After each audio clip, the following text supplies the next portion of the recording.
Guys, today we'll talk about how can you enable this sign or know how you can do that on your web app. So you just follow these ways, then it's going to work with you. So all you have to do, you just go down here, click here on menu down here, you just click on it here. So then it's going to take you to your profile. It's going to show for you like this.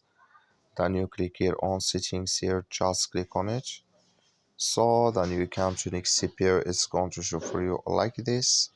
Then you click here on chat settings, just click on it here. You come to next here, it's going to show for you like this. Then you go down here, you just keep going down here. You come here to keep drawings for all time frames. Clicking this sign here. Like you see, this color show for us, that's mean it's enabled with us now. That's all you have to do. Thank you for watching. Don't forget to support us by liking and subscribe.